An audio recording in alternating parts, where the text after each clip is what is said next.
Telangana cabinet భేటీ కొనసాగుతోంది. PC Ghosh commission నివేదిక high court తీర్పుపై మంత్రివర్గం చర్చిస్తోంది. హైకోర్టు తీర్పుపై సుప్రీంకోర్టుకు వెళ్లాలని నిర్ణయించారు. సుప్రీంకోర్టులో స్పెషల్ లీవ్ పిటిషన్ వేయాలని నిర్ణయించారు. జస్టిస్ సుదర్శన్ రెడ్డితో సీఎం రేవంత్ రెడ్డి భేటీ అయ్యారు. రైట్, ఇక ఇదే అంశంపై పూర్తి వివరాలని మా ప్రతినిధి అజీం అందిస్తారు. అజీం, కేబినెట్ భేటీకి సంబంధించిన హైలైట్స్ ఏమైనా అందాయా? అదేవిధంగా దీనికి సంబంధించి సుప్రీంకోర్టుకు అప్పీల్కి వెళ్లే యోచనలో ప్రభుత్వం అన్నట్టు తెలుస్తోంది. అప్డేట్స్ ఏంటి?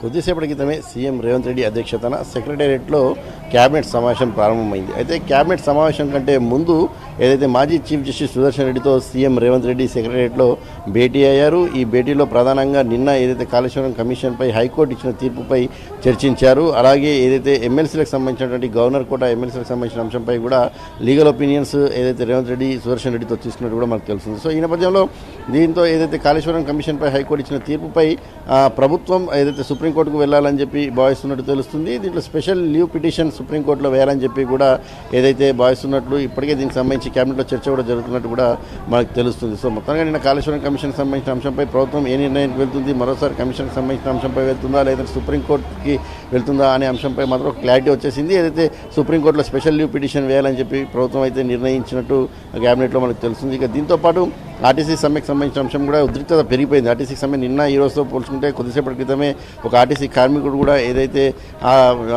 పెట్రోల్ పోసుకొని ఏదైతే నిప్పండించుకునేటువంటి విషయం మనకు తెలిసింది. సో ఈ నేపథ్యంలో ఆర్టీసీ సమ్మెకు సంబంధించిన అంశంపై కూడా ప్రధానంగా ఇప్పుడు చర్చ జరిగేటువంటి అవకాశం కూడా కనిపిస్తుంది. ఈ కేబినెట్ సమావేశం చాలా సుదీర్ఘంగా పలు కీలకమైన అంశాలపై చర్చించడంతో పాటు పలు కీలకమైనటువంటి నిర్ణయాలు కూడా ఈరోజు కేబినెట్ సమావేశంలో తీసుకునేటువంటి అవకాశం ఉన్నట్టు కూడా మనకు తెలుస్తుంది. సో ఆర్టీసీకి సంబంధించి 32 డిమాండ్లు వాళ్ళు ముందుగా పెట్టారు. అందులో ఏదైతే ప్రభుత్వంలో విలీనం చేయడము, పీఆర్సీ ఇవ్వడము, దీంతో పాటు కూడా ఏదైతే గుర్తింపు ఉన్నటువంటి ఏదైతే యూనియన్ సంఘాలకు సంబంధించిన ఎన్నికలు నిర్వహించడము, ఎలక్ట్రికల్ బస్సులకు సంబంధించి ప్రభుత్వమే పూర్తిగా బాధ్యత తీసుకోవాల్సిన అవసరం ఉందని చెప్పడం, ఇలాంటి ప్రధానమైనటువంటి 32 డిమాండ్లు పెట్టింది. దాంట్లో 29 డిమాండ్లకు ప్రభుత్వం సానుకూలంగా ఉంది. 3 నుంచి 4 డిమాండ్లపై కూడా ఏదైతే ఈరోజు క్యాబినెట్లో చర్చించి ఒక తుది నిర్ణయం తీసుకొని ఏదైతే క్యాబినెట్ అనంతరం బ్రీఫింగ్లో కూడా దీనిపై ఒక క్లారిటీ ఇచ్చేటువంటి అవకాశం అయితే మనకు కనిపిస్తుంది. దీంతో పాటు రాష్ట్రంలో ప్రధానమైనటువంటి అంశాలు అనేకం ఉన్నాయి. జిహెచ్ఎంసీ ఎన్నికల సమయం ముగిసిపోయింది. కార్పొరేషన్ కూడా 3 కార్పొరేషన్లు కూడా చేశారు. సో జిహెచ్ఎంసీ ఎన్నికలకు సంబంధించిన నిర్వహణ, జెడ్పీటీసీ, ఎంపీటీసీలకు సంబంధించిన నిర్వహణ, అలాగే దీంతోపాటు రాష్ట్రంలో అకాల వర్షాలకు పంట నష్టం జరిగింది. సో దానికి సంబంధించి నష్ట నివారణ ఇవ్వడం, సో దానికి సంబంధించి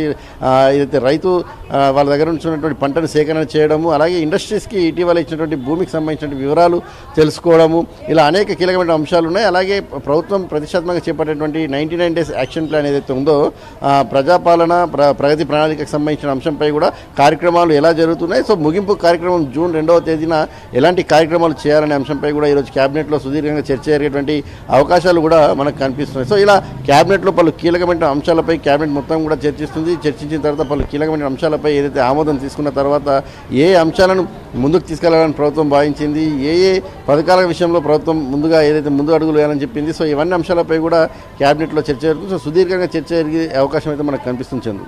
right Azeem, thank you for the report.